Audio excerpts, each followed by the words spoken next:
Hello friends, 67वीं BPSC PT और आने वाले सीडीपीओ एग्ज़ाम को देखते हुए मैंने एक वीडियो का सीरीज स्टार्ट किया था। पहला था हिस्ट्री पे, जिसमें मैंने कहा था कि थोड़ा साइंटिफिक अप्रोच के साथ अगर पढ़ाई की जाए तो मैं ये नहीं कह रहा कि हाँ पीटी के लिए कुछ गेस किया जा रहा है, लेकिन हाँ अगर आप पढ़ते समय थोड़ा सा साइंटिफिक अप्रोच अपनाएं, थोड़ा फोकस करें, कुछ पर्टिकुलर टॉपिक्स को अगर ध्यान से देखें तो शायद आप महसूस करें कि हाँ आप क्वेश्चन को ट्रैप कर पाने में, पकड़ पाने में शायद बेहतर सफल हो। तो इसको ध्यान में रखकर हमने एक सीरीज शुरू किया था। हिस्ट्री हो चुका है और दूसरा है साइंस। साइंस में आपको क्या पढ़ना है, किस पर विशेष रूप से ध्यान देना है, इसी बात को इस वीडियो में बताने की कोशिश की गई है। शायद इससे आपको कुछ लाभ मिले आने वाले बीपीएससी के किसी भी एग्जाम में। तो आइए देखते हैं क्या है इसमें। सबसे पहले हम बायोलॉजी की बात करें।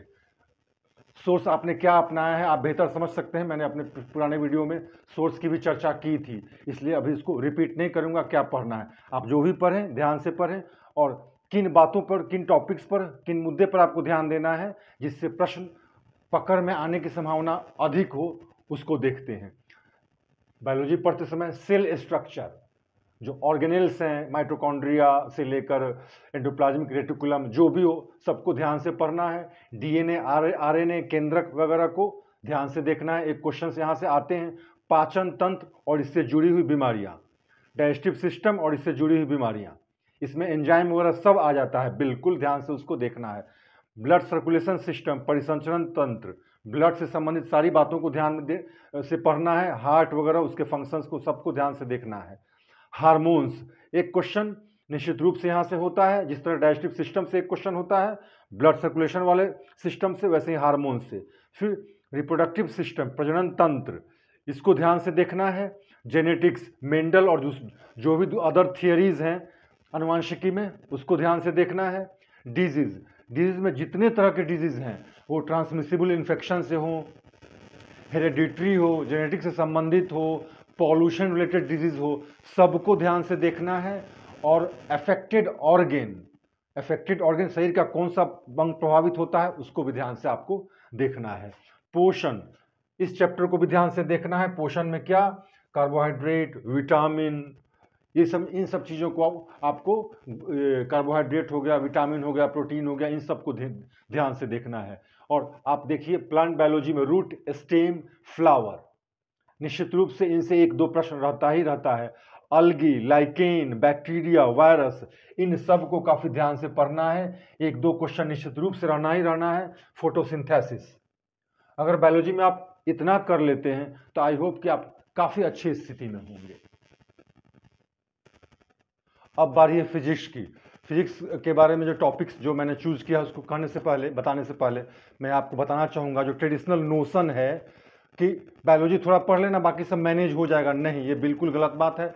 जहाँ से भी आपने सुना, जिससे भी आपने सुना, वो बिल्कुल गलत है, चाहे कहने वाला कितना भी बड़ा तोप क्यों ना हो। आप यह रिस्क न लें।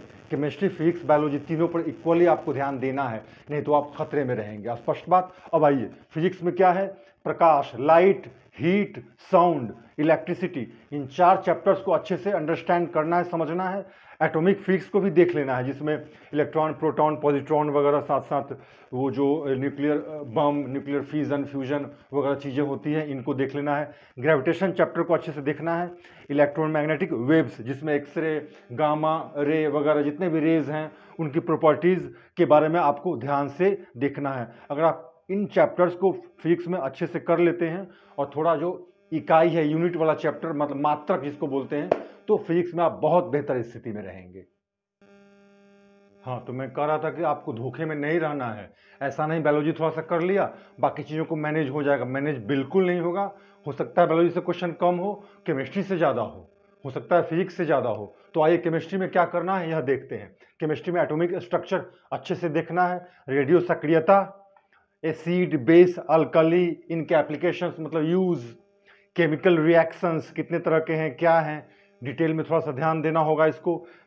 मेटल्स, मेटलॉइड्स और एलॉय, मिश्र धातु, जैसे कैसे कॉपर जिंक मिलाकर क्या बनता है, गन मेटल वगैरह, उसमें क्वेश्चंस आते हैं। कार्बन कंपाउंड्स, ढेर सारे कार्बन कंपाउंड्स हैं, आपको सब में इसकी लिस्ट मिल जाएगी। इसका यूसेज, इस्तेमाल क्या है, मॉलिक्यूलर फार्मूला क्या है, उसका दूसरा कॉमर्शियल नेम क्या है, यह सब आपको ध्यान देना होगा, पढ़ना होगा। केमिकल फार्मूला, कॉमर्शियल नेम्स और उसके एप्लीकेशंस, इन सारी चीज़ों को आपको ध्यान से देखना है। कम से कम 6, 7 या 8 क्वेश्चन तक केमिस्ट्री से आ सकते हैं, आएंगे, आते रहे हैं। इस तरह से अगर आप साइंस में इस अप्रोच को लेकर चलते हैं तो निश्चित रूप से आप मोस्ट ऑफ द क्वेश्चंस को हिट कर पाएंगे, बल्कि बना पाएंगे। आपको इसमें कहीं से कोताही नहीं बरतना है। Thank you very much.